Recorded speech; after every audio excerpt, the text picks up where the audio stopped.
Lately, it seems that pretty much all the top-level StarCraft 2 players, they're practicing their off races. So you know what? I'm here for it. I'm excited to find out exactly what ended up going down in this particular match because, well, what I've got for you today is not just a conventional match of 1 versus 1. We're gonna have a look at a couple of games of 2v2. Playing here with the orange Protoss probes from South Korea. We have the strongest Zerg player from that country, and he goes by the name of Dark. I didn't even know that Dark played any of his off races, but apparently he feels comfortable enough to at the very least bring out his Protoss in a 2v2. His ally, playing right here with the red Terran pieces. He's from South Korea. He's got the Shopify Rebellion icon spinning around on the main command center, so that means that this has to be ByuN, right? Well, I say that. In the meantime, in the top right-hand corner, playing here with the light blue Terran SCVs, also representing the Shopify Rebellion, which is a little bit funky because, well, they've only got 1 Terran player on their roster. From Canada, we have the Queen of Blades, also known as Scarlett. Her ally playing here with the blue Protoss pieces, one of the best players from the United States. We're looking at Astrea's main Nexus. Alrighty, so this should be a really interesting game. So we've got Scarlett and Astrea, with Scarlett playing Terran, going up against Dark and ByuN, with Dark playing Protoss. Maybe they've both decided, actually, that Zerg just kind of sucks for team games. I'm not 100% sure. What I do want to do, by the way, in this one video is cast a couple of games of 2v2. It's not necessarily like a best of 3 or a best of 5 or something like that, even though it might work out like that. I haven't seen these games. But, yeah, I figured let us have a look at a couple of the matches that they've recently played against one another. Anyways, ByuN apparently starts off this game with a little bit of spice by proxying the factory and now also the starport on the other side of the map. I was going to say, this is not a position where a factory is really going to achieve all too much because you still have to go all the way over here. But it's unlikely that Astrea is going to see this here anytime soon. He did decide to go for the Stargate over here, so there is a small chance that we are going to be seeing a unit flying in that direction in a moment. But for the time being, Astrea is taking the right side of the map to try and head all the way down towards the bottom. Scarlett here, microing her heart out on just 1 Reaper, and she does manage to get it out of there. All right. Very important to keep that one alive. ByuN going for a command center here at home as well eventually, but it's gonna take a little bit of time. Although I say that, Mr. ByuN? ByuN just forgot a supply depot. He started up 2 Marines. He queued up the Banshee. There's still no supply depot. ByuN? Oh my god. This is a Silver League error right here from ByuN. No way. Okay, sorry about that, Jimmy. But apparently you were sacrificed, so a little bit of supply could be created and a Banshee would eventually still be coming out. I think the Marines got cancelled in the barracks. 1 Marine got gunned down, and eventually that does allow this proxy Banshee to come up. So this is going to be a 2v2. I think it's probably worth a disclaimer that there's a good chance I'm going to miss a couple of things happening on the screen just because there's usually so many actions happening at once. Dark, by the way, now going for a proxy as well on the other side of the map as he built a pylon. All right, so let's see. Normally, by the way, in the time that the cloaking field research takes, you can actually produce exactly two Banshees. So, yeah, you can see that all of this is incredibly out of sync. Yeah, rookie mistake right here from ByuN, who should really be the one who's comfortable in this particular scenario. Astrea did open up, however, with Banshees. Banshees are, of course, very good against those... Phoenixes. They're really good against Banshees, so... Technically speaking, this should be defendable, although the 2v2 maps are massive. And it's going to take a while for these units to come all the way back home. Scarlett also has got at least 1 Cyclone out. Yeah, there's a couple more Cyclones now actually on the production tab, as she's going mass Cyclone in this game. The problem is, none of them are in the right place at the right time. Well, there's one of them, but cloaking is finished, yeah. They're not really quite at the right place at the right time, and because of that, this Banshee is going to town, getting a ton of damage in. Scarlett not saving up any scans, it seems. Okay, eventually, the Observer managed to make it back home. But you know what? It wasn't Scarlett's problem, right? This was Astrea's problem. So maybe, sure, a couple of workers end up going down. But of course, one of the big advantages of playing a team game is that you can blame your ally, even if you lose. Isn't that fantastic? Not being forced to take responsibility for your actions? Well, I mean, maybe the worker losses, yeah, weren't her fault, but, this shenanigans over here was not quite ideal, as Dark showed up with a couple of Blink Stalkers. I would love to see a Protoss versus Terran between Dark and Scarlett. Just a 1 versus 1. That'd be really interesting. A lot of the top-level players, actually, lately have been practicing their off races. I mean, obviously, we all know Raynor has been playing both Protoss as well as a bunch of Terran. Ooh, okay, nice.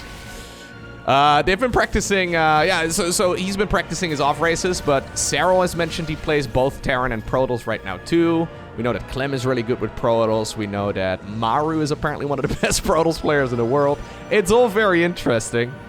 And yeah, I would like to see, you know, like a full off-race tournament. That would be pretty sick, actually. Anyways, Stalkers going straight into the main base right now, as Dark apparently feels comfortable with the amount of stuff he's got. He needs to be very careful, though, because ByuN is not getting that much work in. I mean, sure, we saw the Banshees, yeah, dealing a lot of damage to the economy, but they're not really fighting units. Scarlett did get another siege tank out, and I think that's going to be really important together with that Immortal here from Astrea to keep this base safe. Especially if, of course, those Phoenixes can lift off any of the heavy hitters here that might be present in this army in just a moment. For the time being, though, these players are just happily expanding. Dark right now taking a golden mineral base. This is on their side of the map. It is a little bit ambitious, but essentially all of the future options here are golden minerals. Yeah, 2v2 maps just built differently, right? It's kind of cool to see. You don't need that much economy. Okay, so I think what ByuN and Dark have settled on right now is just creating like a soft contain here on the other side of the map. I do believe that Scarlett and Astrea are going to be able to break out of this pretty easily here eventually. But it's quite tricky to get the units in the right place at the right time, and it certainly has delayed these bases for quite a while. Okay. There's a Disruptor in the mix too. Careful, Dark. Don't know how much Protoss versus Protoss Dark has played, but obviously he's very good at microing his Zerg units, and I would imagine that there's not a whole lot of difference when it comes to controlling his Stalkers as well, but yeah, the margin for error here, these units aren't Zerglings, right? The margin for error here is tiny. Alright, Astrea bypassing all of those units. That does mean that there is a small chance, okay, that he could move towards the high ground, but Scarlett, she's already got all of her siege tanks set up right now. There's 3 more rolling down the main ramp. Supply depots being placed in tactical locations as well, and I believe that that is going to be a pretty easy base defense. In the meantime, ByuN going for a Banshee here. Okay. Thought he was going to miscontrol that one, but nope. This is, of course, Micro Jackson himself. Maybe he made a bit of a macro error earlier, but he's still more than capable of continuously microing all of these units. And Dark, all right, he's just expending left, right, and center. Yeah, you know what? One thing you get out of those golden minerals is a lot more minerals. So you may as well spend these minerals that you're gathering on even more minerals, so you can maybe leverage this into a victory. Don't think it's a bad idea, though, because I believe that ByuN just scouted with the Banshee. He should have at the very least. Let me have a quick little peek. Yeah, that there are carriers coming up. So Astrea skipping most of the mid-game tech, just going straight into carriers. I mean, there's an Immortal or two, there's a Disruptor, and there's a Colossus, but not that many mid-game units. He's mostly just aiming to go straight for that late-game army, and obviously making those units takes a very, very long time. So that does mean that I believe Dark has got enough time to just build up that economy and get as many units as he likes. Alrighty, so what exactly is happening here on the other side of the map? Dark also opting to go for the +1 flyer upgrade before really building a whole lot of anything. After the Stalkers, though, apparently the age for the Stargate has arrived, as there's a fleet beacon coming up as well as additional Stargates right now for Dark. So we're gonna have a Skytles battle, at the very least as far as the Protoss players go. The Terrans, well, Scarlett's still focusing on a lot of mech. Look at this craziness over here. No one ever does this, Scarlett. Going for a Widowmine and a Hellion at the same time out of one factory? I mean, you can do that, but barely ever do we see it. I mean, you can also make like a Viking and a Medevac out of a starport with a reactor on it, but uncommon.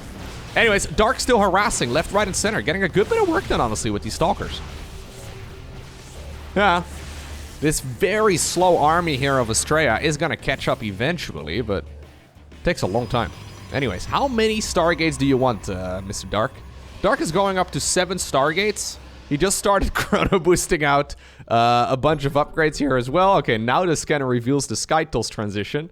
Dark has a couple more that are not caught up in the scan, but apparently he thinks he's going to be so rich that he's going to be able to just produce like 7 Tempests at once. Spoiler alert, there's not going to be a point where that will help out until, you know, he gets at least 1 maxed out army.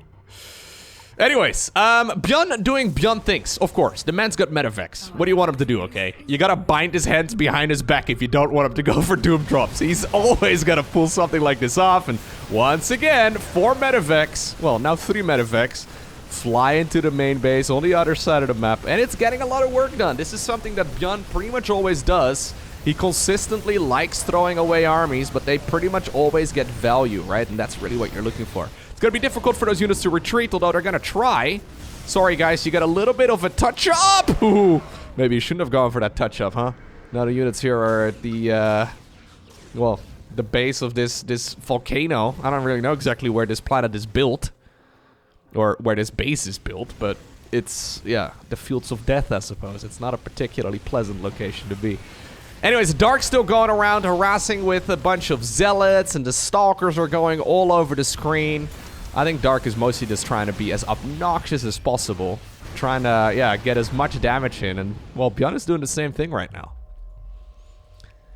So, in a previous couple of casts that I've done, featuring ByuN in 2v2, it always seemed to me that ByuN maybe struggles a little bit with the team-based aspect, because he oftentimes seemed like he was playing a 1 versus 2. Right? And I mean that in the nicest way. It was just that there wasn't a lot of synergy with the army that he was playing. And in this case, okay, he is making the transition towards ghosts, which is certainly going to make a lot of these fights a lot easier, assuming the ghosts will actually stay alive. I like what Dark is doing here. He's just getting like one hell of an army, right? That's basically the goal. Just get all the most expensive gas units. I think that's a great idea. ByuN's army synergizes with it pretty well, especially if we go ghost heavy, because obviously EMPing, well, especially the opposing Protoss units, is not a bad idea. I do think, though, that Scarlett and Astrea's army, they synergize a little bit better, right? Just because it's made up out of a lot of heavy hitters. ByuN is reading that like a book, though. He's like, you know what? If you have just got all of those heavy hitters, generally speaking, the heavy units, right, the units that deal a lot of damage, they are very slow, very sluggish, and ByuN is pulling them apart, but just harassing left, right, and center. Okay. It all comes down to the engagement. There's a lot of siege tanks. How many siege tanks are we on? Actually, there's only 5. I think that that stalker harassment has been quite successful. There is also a planetary fortress here at the front. The real thing, though, that's going really well for Team South Korea is just their economy. They are expanding all over the map, taking bases left, right, and center. And it's going to be very difficult to match that economy, although I do believe that Scarlett and Astrea will have a more powerful army here in the end. Question is, are we ever going to get to that part? Dark is apparently happy with his Skytools fleet. He's got 16 Tempest. Well, now 15, but he had 16 Tempest. That's a lot. That's a lot of Tempest. Marines, Marauders, and Ghosts still getting damage done over here. Also occupying a couple of those carriers, and as long as those carriers are not at the front, things aren't that bad. This probe over here just got itself caught.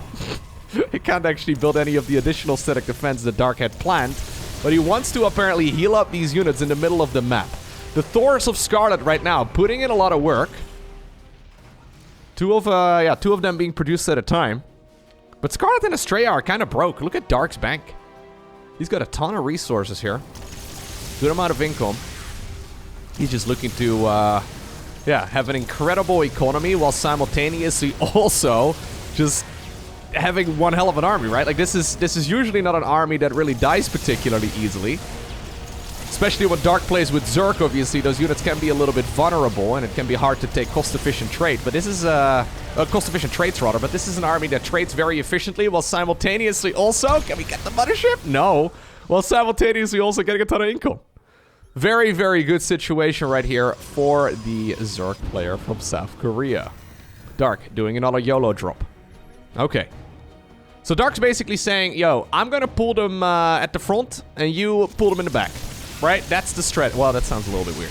Anyways, You go in with the medevac harassment, you try and just deny their economy, and I'll try to take down their main army. Which definitely seems a little bit more synergized than what we saw ByuN playing in the past, and I think it's working like an absolute charm here. Keep in mind that in 2 versus 2, you can also share resources. So even though maybe ByuN's bank is not that big and he's not even maxed out at this point, there is of course a chance that Dark is going to send his ally a bunch of resources and help him out max out. But yeah, those Tempests, they're putting in a ton of work. Medevac harassment, still nice, but honestly, Astrea, you need to be at the front to help out against all of these Tempests because, well, Mr. Dark here is just picking off the Thors one at a time. Thors are very good at dealing with those flyers, but, I mean, it's just a numbers game at some point, right? SCVs are repairing this. There was a little bit of Hellion harassment on the other side of the map as well, but Scarlett is absolutely plummeting in supply. She's forced to now GG out of this game. Astrea, though, is still making moves. Okay, Astrea, you are fighting one of, like, the 18 bases that the opponents have, okay? I don't know if it's 18, but they've got a lot of bases is what I'm getting at. Even if you take care of a couple of their expansions, it's going to be very difficult to 2v1 the opponents. Anyhow, he's going to try. There's also, in the meantime, a lot of carriers on the other side of the map. Astrea does have a very large army. Why did he never join in at the main fight? Yeah, he's now splitting up the units, while the Tempests are at this point happily picking off those carriers one at a time as well. Interesting. If you could split the units up right now, why were they not split inside of the main base? Alright, next up, we find ourselves on Arctic Dream. An Arctic Dream, it's a little bit different, because everyone's got their own comfortable main base. Right? You get to mine your own base, your own minerals, you gotta defend your own ramp, get your own natural. This can feel a little bit more like 2 1 versus 1s being played at once as well. And ByuN apparently, he is sending out an SCV right at the start of this game. It has to be a proxy barracks, right? Thought for a second he wanted to go for the golden minerals on the other side of the map. That would be a play. But no, it's gonna be a barracks right here on the other side of the map. And honestly, this is one of the, yeah, it's in one of those spots that is unlikely. Now, I just realized, by the way, didn't even register, Dark has gone back to playing Zerg, and the same can be said for Scarlett. Okay. I thought the Protoss units were working out quite well, Dark, but anyhow. He decides to go for a quick gas geyser, a quick spawning pool. So this is ByuN and Dark starting off this particular game with a little bit of cheese. In the meantime, Astrea. Okay, I think he's gonna go gateway into Nexus here eventually. No, it's a double gateway approach. Okay, so that's actually pretty good. This is what we see all the time in Protoss versus Protoss, and it's gonna allow him to make a lot of units. Like, it's, was it just scouted? Wait, what? Is he just posting a little emoji? Nothing got scouted. No one spotted anything, did they? Anyhow, the problem is, on this particular map, you can have 2 players piling on top of one other player, right? And it's difficult to come to the rescue. So this is one of those maps where being aggressive in the early game can be 100% worthwhile. Scarlett has decided to go for a hatch gas pool, so she's going to get a bunch of Zerglings out here eventually. But what exactly is Dark up to? So link speed already started, and there's drones still left in the gas geyser. I doubt that that is a mistake. So I'm fairly sure Dark is not quite done yet with this early game shenanigans, although he's going for a bunch of Zerglings right now. It's gonna be a Baneling Nest. Okay. So it is a Marine proxy on the other side of the map combined with a Baneling bust. ByuN going in a little bit early. So the Zerglings here from Scarlett, they're gonna start running in this direction as well. I really like that bunker, actually. That bunker is completing the wall off here. We don't normally see that type of wall against Terran for good reason. Anyways, a couple of the reinforcing Marines will be sniped here by his ally. Scarlett getting a little bit of work done. Love to see that. Okay, this will also be the night, and it looks like the units will be pushed back. The thing is, this has mostly just been ByuN. You gotta be scratching your head at this point too, like what has Dark been up to, right? There's a couple of Zerglings out on the map right now. They are starting to show that they're out on the map too. But here's Banelings. This is gonna be something that Scarlett and Astrea will have to figure out. Shield batteries coming up. There's no research or anything done here. That Cybercore is actually super critical. Okay, ByuN showcasing some stellar control. At this point, the Banelings are certainly spotted. This becomes a Zerg versus Zerg type of game now. But I would imagine that with good control, this is an army that is nearly unstoppable at this stage in the game, right? Like, it's very difficult to actually take a good engagement against this sort of unit. Or this sort of unit composition, I suppose. Whew. Normally, Zerg versus Zerg is already very spicy, but this is Zerg versus Zerg with Marines. Oh, God. Okay. Poor Scarlett. Getting absolutely demolished here in the early game. She tried helping out her ally. Well, there are still roaches available. Okay, those roaches not taking the biggest hits, and now the adepts come shading in from the back as well from Astrea. Astrea is going to help clearing all of this out. ByuN apparently, or sorry, Dark apparently, just satisfied with sniping a couple more of those workers. And in the end, if we look right now at the unit count, we have... Okay, well, you know what? It's actually playable. We have 14 drones right here for Scarlett versus 18 drones from Dark. Alright. That's actually way more playable than I thought. Dark has been making a lot more units, though. ByuN, by the way, not done yet with the aggression. Well, he is pumping out some SCVs again, and that's nice. He's also gone for the concussive shell research. God. And the concussive shell research is also coming up right over here. ByuN is treating the entire map like his main base. Sure, concussive shells, we can maybe even get combat shield. It's gonna take a while until those researches finish up, but they've got a good bit of damage done already, and they are clearly not done just yet. Astrea has been teching up, going into a Twilight Council. Twilight Council is nice, but it's gonna take a long time before those units are really gonna be useful. What are we gonna blow up with the Banelings? Are we gonna go for the Protoss? Nah, there's a sentry. I don't think those sentries, oh god, are gonna be an easy target to deny, because obviously there can be force fields. Yep, there it is. Beautiful force field. That's gonna allow them to clear out these units. In the meantime, though, it's also locking the Protoss player out of their own main base. So Scarlett and Astrea are in a little bit of trouble as ByuN and Dark make a move towards the right side of the map instead. Scarlett doesn't even want to be here for the explosions. She realizes that there's no way she's gonna be able to hold all of these units right now.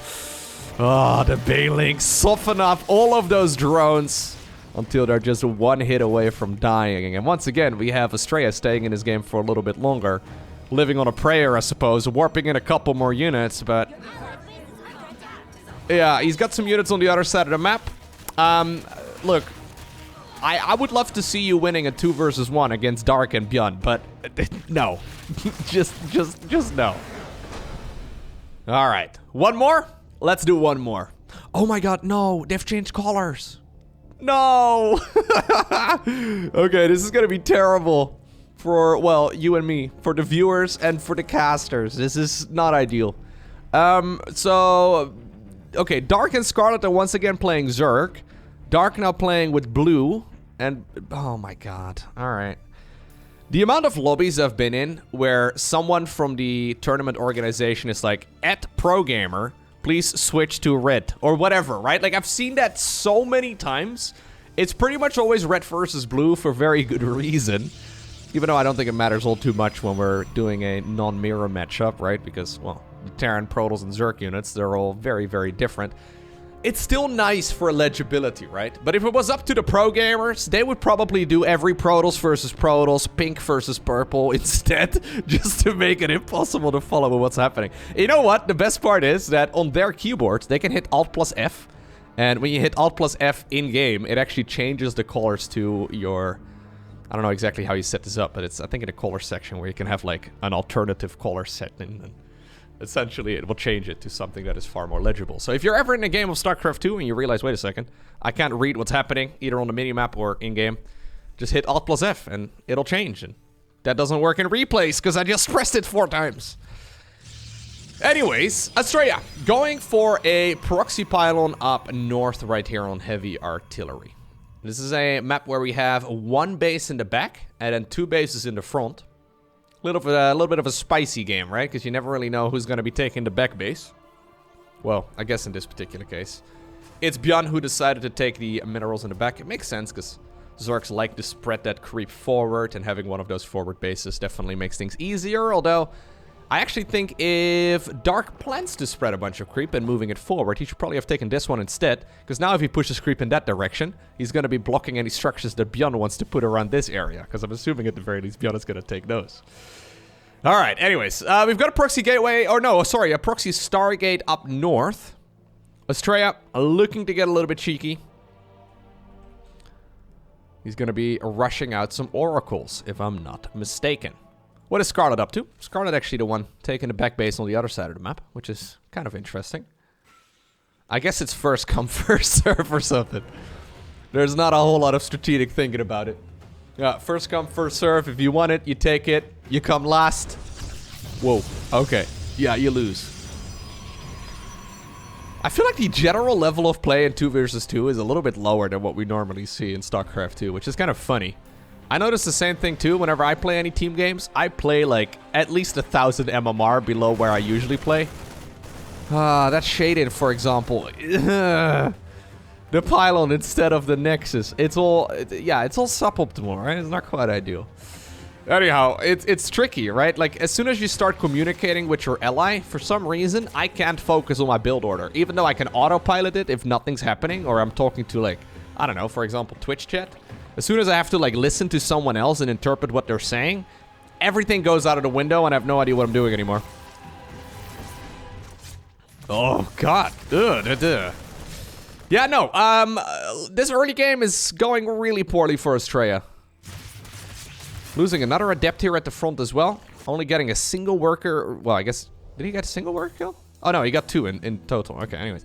Yeah, not ideal here, this early game, that's for sure. A little bit of mistargeting on those oracles. We're gonna try and go in once again, but this is now Dark playing against these oracles, and we've seen Dark going up against those units probably about 1,000 times.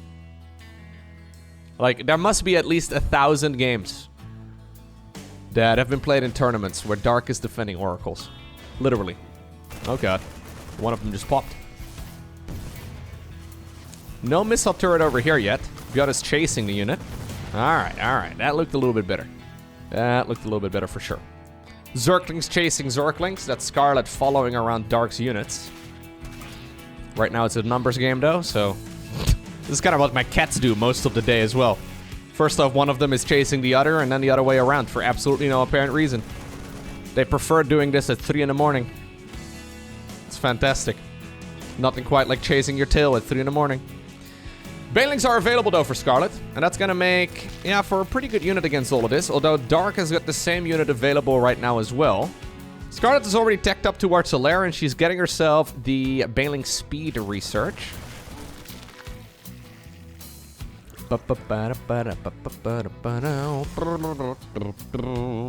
Okay, well, we've got some heavy aggression here coming out of Team Korea. Stimpec is done. ByuN is very good when it comes to splitting those Marines, right? So, since these fights will be taking place off creep, I don't think the Banes are going to be able to achieve too much. I say that. Okay. Massive explosion over there. Battery overcharge used on the ones in the back. So at the very least, it's going to be on cooldown! Oh my god. Beautiful detonation right there by Dark. Probes right now, yeah, stuck between 2 types of Banelings, or 2 groups of Banelings. And oh no.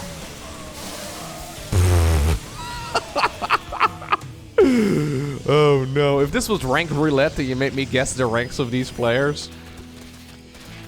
No. I don't want to be mean about it, okay? There's definitely some very high-level moves being made, but there's also some questionable decisions. Alright. An absolute bloodbath right here. In our final game for today. Scarlett and Astrea, though, definitely struggling a little bit here. In the meantime, Scarlett did secure a base here at... What is that? Like the 8 o'clock position or so? ByuN once more sending out Medivacs. Because of course he's sending out Medivacs. This is literally every single ByuN game that I cast. The man loves Medivacs, okay? Let him be. Dark almost thinking about a tech moving right there on Jimmy. But apparently he thought better of it. 1 Phoenix available here for Astrea. It's not quite in the right place. So these Marines are still going to be able to unload. There's not a whole lot available here. Banelings are out, but the creep spread, right? Like, this is the problem. Zergs are so used to creep spread that their entire game plan revolves around it. The units just can't get here fast enough without creep spread. Look, now they come rolling in. But it just takes too long. Yep. Alright, so. Here we go again. Team Korea ready for the aggression.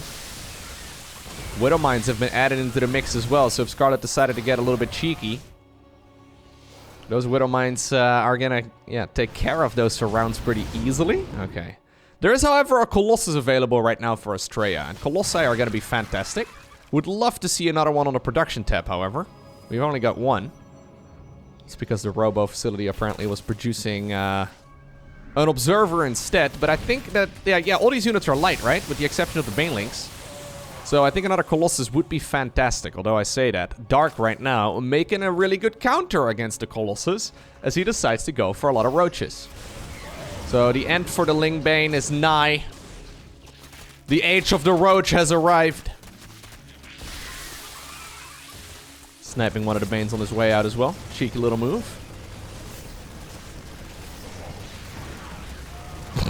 Everything's just dying. Like, there's no retreating. I sent you guys in to deal damage, so you're gonna deal damage. Retreating is not an option today. You know what? It's working out just fine. ByuN is in his comfort zone, right? This is what ByuN does in every game, all day, every day.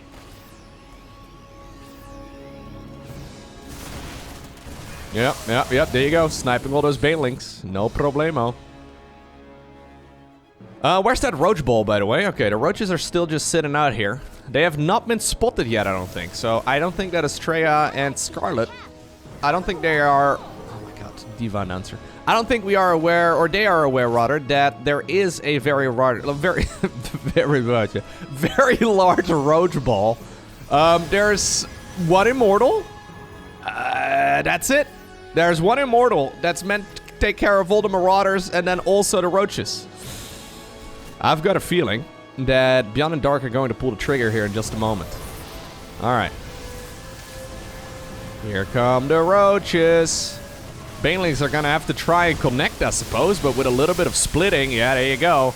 Dark moving the roaches forward, forcing those units to take as little splash damage as possible. There might be enough to hold this initial push, but it's not like Dark and ByuN haven't been getting their economy up to speed during all of this, right? We're even going for the Desperation Void Ray here, which is not quite ideal. Okay. Yeah, I like what Dark and ByuN are doing a whole lot better in these games today. At least compared to the ones we saw already earlier this month. It seems like they've been discussing strategy for a bit longer, and they have chosen their roles in these games, which is quite important. Dark right now making, or sorry, no, that's Scarlett. See, this is where I get all confused. Anyways, Scarlett right now making a bunch of infestors. ByuN and Dark though, just gonna try and brute force their way to success, I believe. I would love to see some disruptors are a really good option. Here's the one Void Ray being annoying, dealing some damage, okay. ByuN though, still gonna drop all over the map, just to be obnoxious.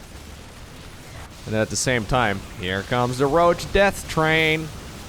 Marines and Marauders helping out as well. But those Colossi are gonna get picked off one at a time. Okay, there's a Fungal Growth. That certainly softens up these units really nicely. Fungal Growth into Purification Nova is actually so sick. I've never really considered that before. But Fungal Growth into Disruptor is pretty sweet. Woo! Let's go. Got a feeling though, that this is all coming a little bit too late. Gun is still dropping. I think this is another group of Medevacs. And it's dealing a lot of damage here. This is an army that's really good when they're comboing together, but not so good when it comes to straight up fighting, right? Because like, both Infestors and Disruptors are, they're supportive units. You can't just use them just by themselves. And it looks to me, just like that, Dark and ByuN obtained a victory once again.